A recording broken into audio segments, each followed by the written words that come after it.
lembra, nós estamos aí falando um pouquinho sobre o livro de Apocalipse, né? Mais preciso aí sobre as 7 igrejas, né? Que foram ditas ali no livro de Apocalipse. E a gente está aprendendo um pouquinho sobre isso, né? Estudando um pouquinho o que cada igreja viveu ali naquela época, como Jesus enxergava aquelas igrejas naquela época.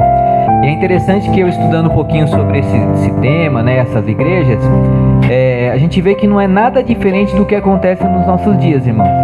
É tão interessante isso, porque a gente olha para a Bíblia e fala, nossa, quanto tempo foi escrito a Bíblia, né? Muitos anos atrás, e a gente vê o que eles passavam, as dificuldades que eles passavam, o que Jesus enxergava na igreja, é o que acontece em várias igrejas aí, em várias pessoas, e muitas vezes até na nossa vida, né? Tem comportamentos que a gente aprende aqui, né, através dessas igrejas, que nós mesmos temos esse tipo de comportamento, e muitas vezes são comportamentos que a gente precisa mudar na nossa vida, porque Jesus, algum deles, Jesus não concordava, né, não aceitava, né, e pedia para que houvesse a mudança ali naquela igreja.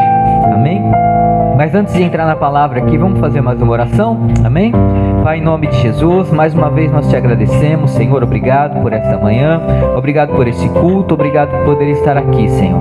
Deus, que através do seu Espírito Santo, o Senhor possa ministrar as nossas vidas, o nosso coração, a nossa vida, Pai. Senhor, desde já eu te peço, perdoa, Senhor, os nossos pecados, nossos erros, nossas falhas, Pai.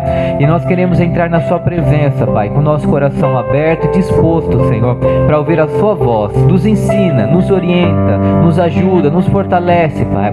Que venhamos a sair daqui nesta manhã, não da mesma forma que nós entramos nesse local, Pai, mas que venhamos a ser transformados pela sua presença, pela sua glória e pelo seu poder, em nome de Jesus. Amém. Amém.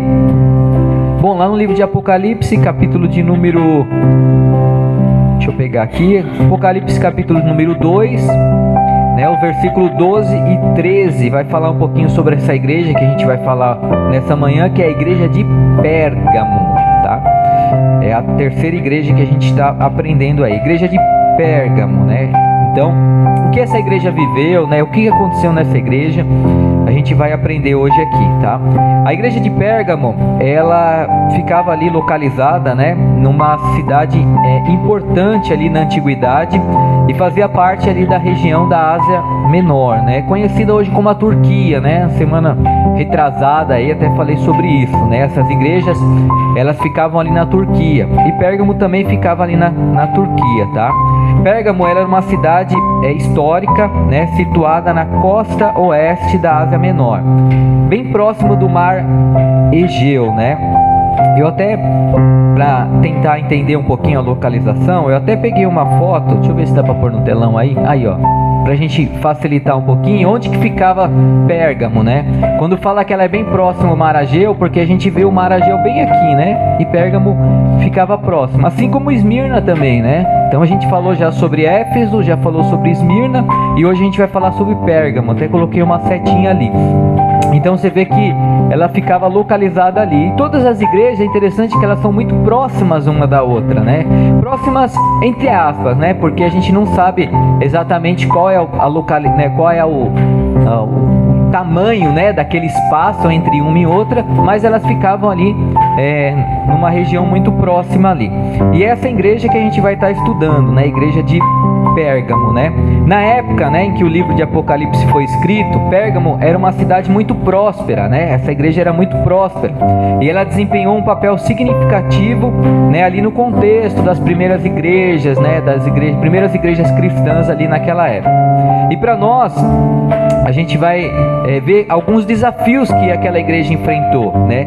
Ela vivia um ambiente espiritual muito hostil. Na verdade, essa igreja, ela nos mostra que existe sim uma realidade espiritual e muitas coisas do que a gente faz, tá? A gente às vezes não associa isso, né? Mas existe uma ligação entre o reino terreno e o reino espiritual.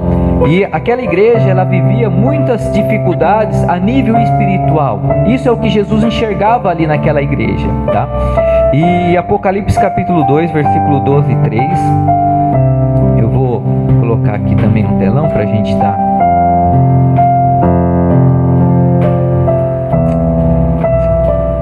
Apocalipse 2.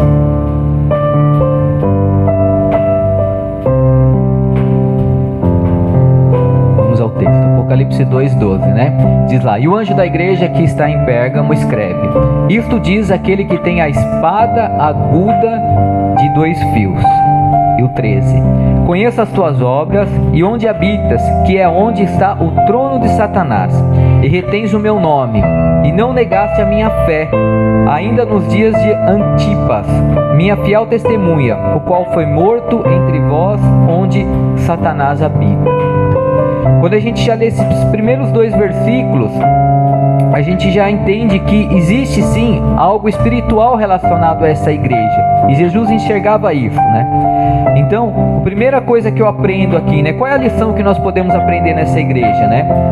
Nesse tipo de igreja de Pérgamo, né? Que existe sim um ambiente, né? Não só terreno, mas também espiritual. Nós temos que compreender isso, entender isso e acreditar nisso. Que existe uma realidade espiritual em cima daquilo que nós simplesmente enxergamos. Quem crê nisso em nome de Jesus, amém? Que não existe somente algo que a gente enxerga ou algo que seja palpável. Não existe somente isso, somente algo terrestre ali, terreno, não. Mas existe algo invisível, tá? Porque o mundo espiritual é algo que os nossos olhos naturais não conseguem enxergar. Mas existe a região aí, né, celestial, existe tudo isso, tá? Isso era o que Jesus estava falando ali para aquela igreja e mostrando ali para aquela igreja. E tem 2 condições que nos mostram isso, tá? Uma das coisas que eu achei interessante nesse trecho que nós lemos aqui fala sobre a espada aguda de 2 gumes. Quem já ouviu falar dessa espada aí? A gente começa a ver como que essa espada, né, uma espada aguda, uma espada de 2 gumes, quer dizer, ela corta ali, né, dos 2 lados ali. E é falado sobre essa espada aqui nesse texto, né? E o que significa, né? Se a gente for tentar trazer para os dias de hoje, ou mesmo tentar identificar o que significa aquela espada de 2 gumes. Na época, né, ou da Bíblia, a Bíblia ela tem várias metáforas, né? Várias linguagens de expressão e coisas nesse sentido. E a espada de 2 gumes é justamente isso. Era uma metáfora usada para descrever a Bíblia, a palavra de Deus. Então quando você enxerga ali a espada de 2 gumes, e ao invés de você enxergar simplesmente uma espada, você começar a enxergar a Bíblia, aí sim começa a fazer um sentido um pouquinho diferente. Porque se a gente vê que a Bíblia, quando ela entra na vida das pessoas, o que acontece com a vida das pessoas? Quando a palavra de Deus, né, não a Bíblia fisicamente, é lógico, mas a palavra de Deus, aquilo que está escrito na Bíblia, quando entra na nossa vida, não muda a nossa vida, sim ou não? Em muitos casos não tem nem como nós evitarmos isso, né? As coisas vão entrando de uma forma tão natural que a gente vai sendo transformado, a nossa mente vai mudando, o nosso coração vai mudando, porque a palavra de Deus ela faz isso pela nossa vida. Deus ele realiza isso sobre a nossa vida. Então essa expressão era uma metáfora, né, que descrevia aí a palavra de Deus. E ela simboliza a capacidade da palavra de Deus de julgar, olha que interessante, de julgar, discernir e penetrar profundamente na nossa vida espiritual, moral. Então, a palavra de Deus, quando a gente fala que só Deus nos julga, é porque Deus ele nos julga através da sua palavra. E quando a gente fala que nós não temos o direito de julgar as outras pessoas, porque nós não somos Deus. Então, a palavra de Deus é aquela que muitas vezes nos diz se nós estamos certos ou errados. Quem crê nisso em nome de Jesus? É a Bíblia que diz isso, né? É lógico que às vezes Deus prepara pessoas para nos alertar, para nos advertir, para nos ensinar, nos mostrar o caminho, a direção certa, mas é tudo baseado na Bíblia, porque essa espada, a Bíblia, é o que transforma a nossa vida e o nosso coração. A espada ela representa o poder de julgamento e discernimento também, porque é a Bíblia que vai julgar, né, se nós vamos para o céu ou vamos para o inferno. Não somos nós, né? A gente não tem esse poder, mas a palavra do Senhor tem esse poder de realmente nos mostrar qual é o caminho que nós temos que seguir, né? E se nós iremos realmente viver com o Senhor, sim ou não. Então ela nos dá esse discernimento, né? Ela é um poder de julgamento e discernimento, de entendimento, né? Daquilo que Deus tem para nós, tá? Enquanto os 2 gumes sugerem uma eficácia, né? Tanto para condenar como também para salvar. Então, nós somos julgados segundo a palavra de Deus, né? Ela que nos mostra o caminho. e tanto para nos salvar, quanto também para nos condenar. Quem acredita em inferno aqui, irmãos? Tem pessoas que não acreditam, né? Esse dia a gente estava falando sobre outras seitas, heresias, né? Outras religiões e coisas assim. Algumas delas não acreditam, né, que existe o inferno. Mas a Bíblia nos mostra que existe, irmãos. Da mesma forma que existe o céu, todo mundo gosta, né? E todo mundo acredita que existe o céu, amém? O céu, na verdade, a gente fala em céu, né? Mas é um local preparado por Deus aí, né? Pra gente viver a eternidade com Ele, né? Onde não vai haver ranger de dentes, onde não vai haver sofrimento, né? Não vai haver ali enfermidades, né? Dizem ali alguns que as ruas serão de ouros, né? As coisas brilhantes, tudo muito lindo, maravilhoso, né? Tudo muito bom. Então essa parte, a maior parte das pessoas acreditam, né? Porque é algo gostoso, né? Algo bom, prazeroso, né? Mas quando a gente fala inferno, as pessoas já falam, não sei se é, né? Eu acho que o inferno, a gente já está vivendo o inferno, porque a minha vida é um inferno, as coisas que acontecem comigo, né? Às vezes a gente acha isso, mas não é bem assim, né? Se de repente a pessoa esteja passando por uma dificuldade, achando que já está no inferno, o inferno vai ser muito maior do que essa dificuldade que ela esteja passando, incrível que pareça, né? Porque é sofrimento eterno quando a Bíblia fala sobre inferno, né? Ela fala sobre ranger de dentes, sobre, né? Imagina você sentir uma dor tão forte que você vai ranger os seus dentes, né? Então é algo assim muito, muito forte mesmo, né? Então, por isso que a gente tem que, né, buscar e evitar ao máximo, né, a gente ir para o inferno, né? Que todos nós venhamos ir para a glória do Senhor. Em essência, né, em relação à espada de dois gumes, em essência significa que a palavra de Deus ela é uma ferramenta muito poderosa, irmão, muito poderosa. Sabe que às vezes para a gente converter alguém a Cristo, a gente não precisa falar muitas coisas até de nós mesmos em si. A gente pode contar um testemunho, falar alguma experiência que a gente teve, mas o fato da gente declarar alguns versículos bíblicos já vai mudar o entendimento das pessoas. Não sei se já aconteceu isso com vocês, mas quando você declara alguns versos a essa pessoa que ainda não conhece a Cristo, a palavra que você declara, que é a Bíblia, aquilo já muda, já transforma a vida da pessoa, já começa a fazer um sentido diferente na vida da pessoa. Por quê? Porque justamente a palavra de Deus é isso, ela é uma espada, ela é muito eficaz, ela é muito certa, né? Então ela é uma ferramenta poderosa, que pode expor a verdade e da mesma forma julgar o pecado, mas também oferecer a salvação e também a redenção para todos aqueles que o seguem. Amém? Né? Então por que nós acreditamos que seremos salvos? Porque nós seguimos a Bíblia, não é verdade?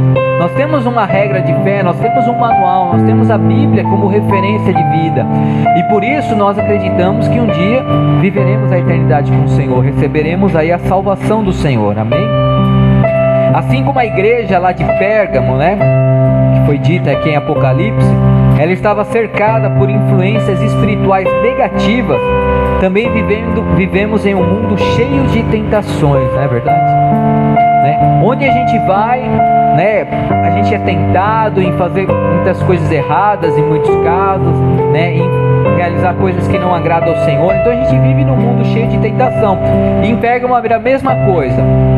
Por isso que Jesus ele alertava a igreja ali para que eles tomassem cuidado, né? Para que eles se desviassem da tentação, para que eles se mantessem em purificação, em santidade, tá?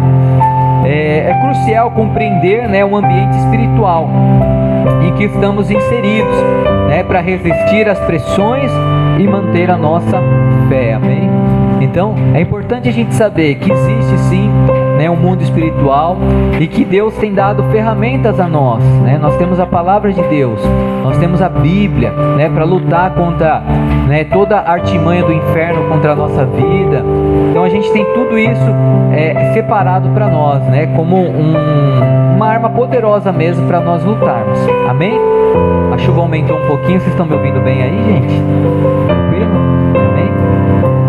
Então essa é a primeira coisa que eu aprendo, né? Quero transmitir para vocês aí, né? Que nós temos que compreender que existe sim um ambiente espiritual, existe sim uma realidade espiritual.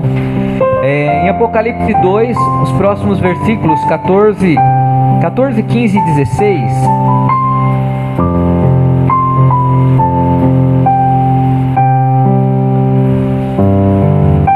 Olha que interessante que diz esses versículos, tá?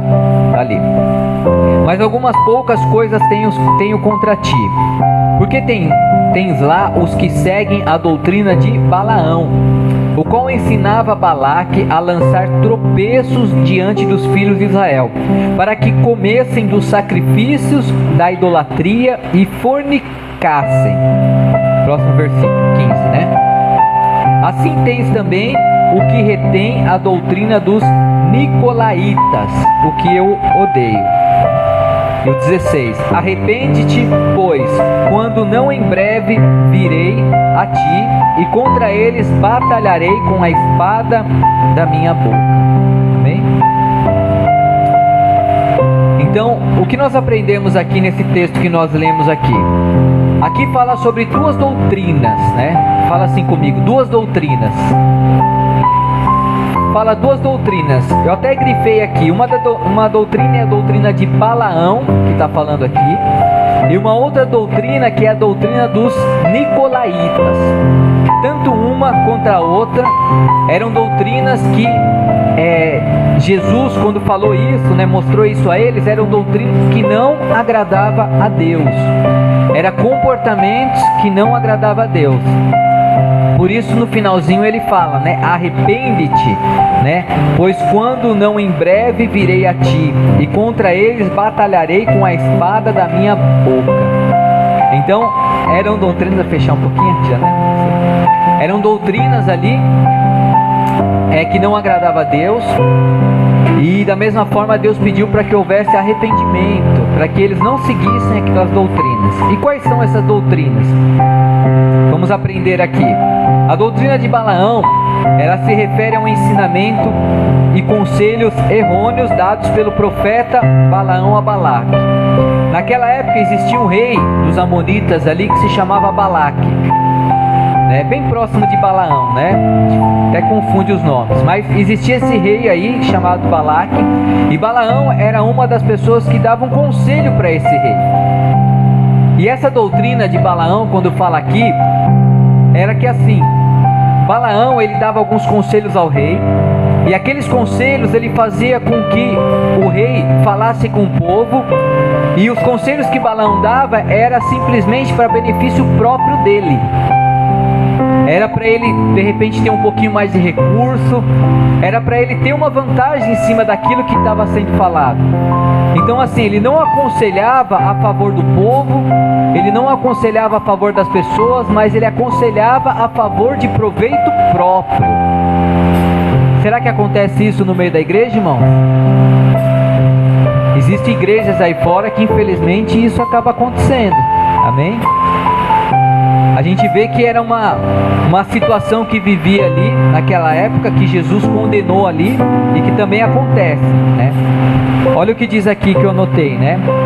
Ele também usava táticas enganosas para levar os israelitas a pecar. Olha o que ele fez. Ele sugeriu que as mulheres moabitas seduzissem os homens de Israel e os levassem a adorar os deuses moabitas. Naquela época existia uma condição ali que era para que o povo judeu... Vocês estão me ouvindo? Estão me ouvindo bem? Porque está bem forte a chuva, né? Está difícil às vezes de ouvir, está chovendo bastante. Mas ele deu um conselho, né? Balaão deu um conselho a Balaque para que as mulheres ali, as mulheres moabitas, elas conquistassem os homens de Israel. E naquela época eles não podiam fazer isso, né? O povo de Israel não podia ter relacionamento com outras mulheres a não ser do seu próprio povo, né? A não ser da sua própria condição ali, a sua própria regra de fé ali naquela época. Então eles não podiam ter esse relacionamento. Mas Balaão, ele aumentou um pouquinho melhor, estão ouvindo melhor, né? Mas Balaão, ele, né, orientou, aconselhou ali Balaque, né, o rei dos amonitas, para que preparasse uma situação para que aquelas mulheres, né, tivessem um relacionamento ali. E com isso, né, trouxe diversos problemas ali naquela época, né? Eram ações que levavam à apostasia, à imoralidade e o afastamento da fé verdadeira, tá? Então, a doutrina de Balaão, ela fazia tudo isso. Ela mexia ali com a fé do povo, ela trazia ali pecados muito graves ali naquela época, porque era um pecado as pessoas terem relacionamento, os homens terem relacionamento com mulheres que não fossem hebreias ali naquela época. Então assim, ele provocou tudo uma condição errada ali naquele momento, tá? E também fala ali que ele fazia tudo isso em benefício próprio, para ganho material, para ser exaltado, para ser reconhecido. Então ele fazia tudo isso exaltando simplesmente ele, Balaão, ele fazia isso exaltando ele ali naquela época. Amém? Estão entendendo aqui? E fala sobre uma outra doutrina que nós lemos aqui, que é a doutrina dos Nicolaítas, que na semana retrasada, se eu não me engano, ali na igreja de Esmirna, também tinha esse tipo de doutrina ali, que era uma doutrina também muito criticada ali por Jesus. Jesus odiava aquela doutrina, mas a Bíblia ela não dá detalhes como era aquela doutrina, não diz exatamente como era, mas em prática era algo que Jesus não se agradava, Alguns estudiosos, eles acreditavam que aquela doutrina que eles pregavam ali era um movimento que promovia uma forma de antinomianismo, Essa era a palavra. Que era o quê? Que era a crença de que a graça de Deus permite viver sem prestar atenção às leis morais ali. Então, quando eu aprendi, estudei um pouquinho sobre isso, e eu comecei a ver e vi sobre isso, você vê que acontece nos dias atuais, As pessoas acham que a graça é acima de tudo. E era mais ou menos isso que acontecia. Tudo pela graça.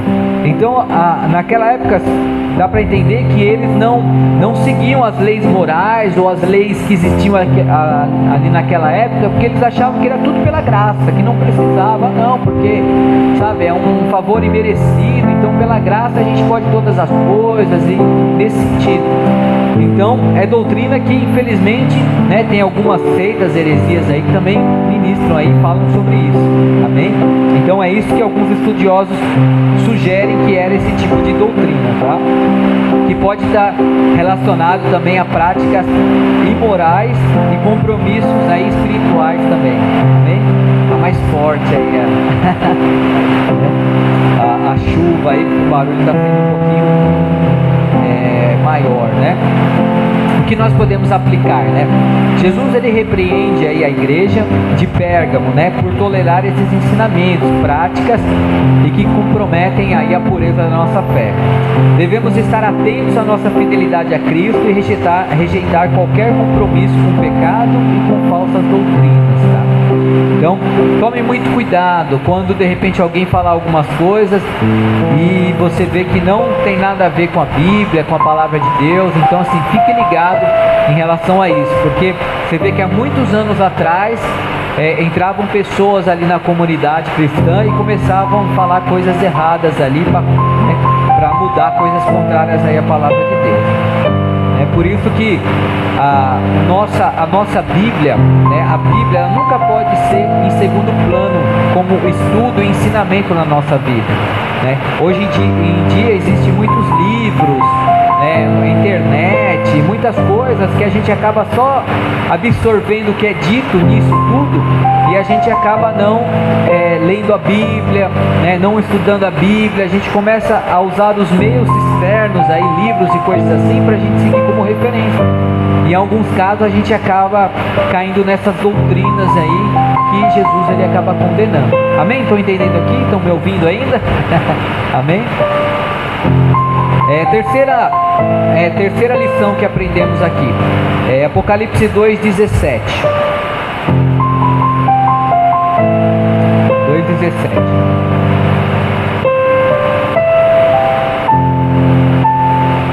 Uma promessa aí de Deus aí, tanto para aquela igreja quanto para nós também.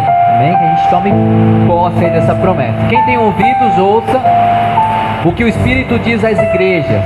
Ao que vencer, darei o comer do maná escondido, e dar-lhe-ei uma pedra branca, e na pedra um novo nome escrito, o qual ninguém conhece, senão aquele que o recebe. Amém? Quem quer receber esse maná, essa pedra aí, irmão? Isso é algo bom, hein? É algo de Deus aí, né? Quando é algo ruim a gente fala que não é de Deus, né? Quando é algo bom a gente fala que é de Deus, né? Então, o que aprendemos aí é uma promessa, né? É uma promessa de vitória para aqueles que se permanecerem fiéis aí até o fim. A gente sempre tem falado isso, né? A gente tem que lutar até o final, irmãos, até o fim. Permanecer fiel aí até o fim, né? Ao vencedor, né, darei o maná escondido. O que quer dizer isso, né? O maná escondido. Todo mundo sabe o que é o maná? Todo mundo se lembra, né? O que é o maná? O maná era uma provisão que Deus entregava ao povo ali na época do deserto, era isso? Quando estavam ali, né, vivendo ali o deserto, né? Trazia o maná ali, né? Era, né, como se fosse, era um alimento, né, de Deus ali para trazer sobre o povo ali naquela época. E aqui fala que o vencedor darei o maná escondido, né? Aqui o maná escondido, ele pode ser interpretado como uma bênção espiritual, algo especial que vai ser separado para nós, né? O livro de Apocalipse, ele é dito como o livro da revelação, né? O livro de mistérios, porque muitas coisas não aconteceram mesmo. Então a gente não sabe como é exatamente esse maná escondido, né? Porque não aconteceu ainda. Mas dá para se entender que será uma bênção, será uma retribuição, será algo, uma recompensa que nós receberemos ali, tá? Reservada, né, para todos que superam desafios, tentações, e aquele que permanecer fiel a Deus até o final, amém? Quem ficar fiel até o final vai receber aí esse maná que está escondido. E aqui fala também sobre uma pedra branca, né? E essa pedra haverá um novo nome escrito nela. O que significa isso? A pedra branca, né, com um novo nome, né, simboliza um sinal de absolvição, né? Quando a gente fala em relação à cor branca, quando a Bíblia ela descreve a cor branca ali, ela fala sobre absolvição, né? Sobre a gente ser livre de algo, tá? E ela fala também sobre pureza e sobre aceitação divina, tá? Então o branco ele tem essa conotação. Então você vê, a gente vai receber algo que vai mostrar que nós conseguimos vencer uma situação de pureza, conseguimos vencer uma situação de tentações, de desafios, tudo que nós passamos durante a nossa vida, né? A gente conseguiu vencer. Então é uma demonstração através dessa pedra, né? Quem permanece aí fiel, né? O novo nome pode representar uma nova identidade espiritual, amém? Não sei exatamente se Deus vai dar um nome diferente, né? Que nem eu me chamo Rodrigo, se Deus vai me dar João, por exemplo, quando chegar no céu. Não sabemos exatamente. Mas aqui fala sobre um nome, né, diferente, aí, algo, né, mais espiritual. A gente pode, né, levar aí para o lado espiritual. De repente um nome diferente aí a nível espiritual, que é uma nova identidade, né? Que vai trazer aí uma relação mais próxima com Deus, né? Você consegue imaginar como será poderoso e maravilhoso, irmãos? Vai ser algo tremendo, né? A gente recebeu um maná, a gente falou sobre a coroa, né? A gente recebeu uma coroa, aí agora fala sobre uma pedra branca. Então são assim, são tudo recompensas, né, que Deus trará aí sobre a nossa vida, né? Então Jesus ele oferece uma promessa, né, de recompensa para aqueles que permanecerem fiéis, né? E assim como a igreja de Pérgamo, né, podemos encontrar aí, né, o conforto, né, dessa promessa para nós. Se a gente puder superar aí todas as adversidades, se manter fiel com Deus, se manter em santidade, amém? Então é tudo isso que Deus tem preparado para nós, amém? Para finalizarmos aqui, eu quero ler mais um texto que está lá em 1 Pedro, capítulo 1, versículo 15 e 16. 1 Pedro, capítulo 1, versículo 15.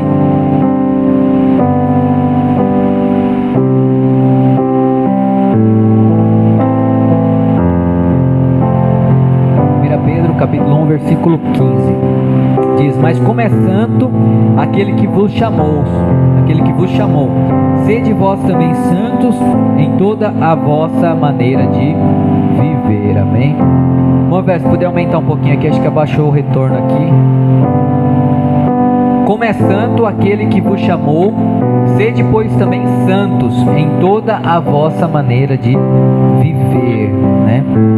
Então, a igreja de Pérgamo, Deus ele pede, Jesus pede para que eles se mantenham em santidade e se arrependam, né? Hoje é um culto de ceia, né? E muitas vezes no culto de ceia é um culto que nós relembramos, né, a morte e ressurreição de Jesus.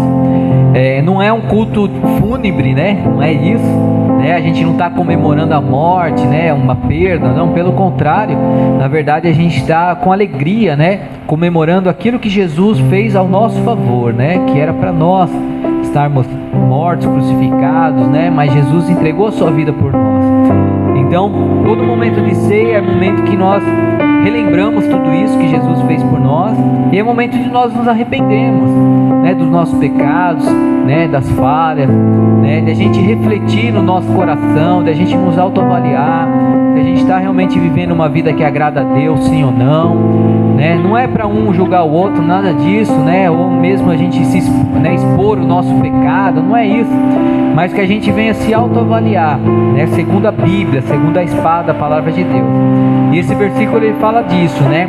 Sede santos, porque eu sou santo, né? Então ele nos exorta, da mesma forma que Jesus ficou um tempo aqui na terra e se manteve em santidade, nós também podemos fazer isso, com a ajuda dele, com a ajuda de Deus, com a ajuda do Espírito Santo, né, se manter fiel a ele, né?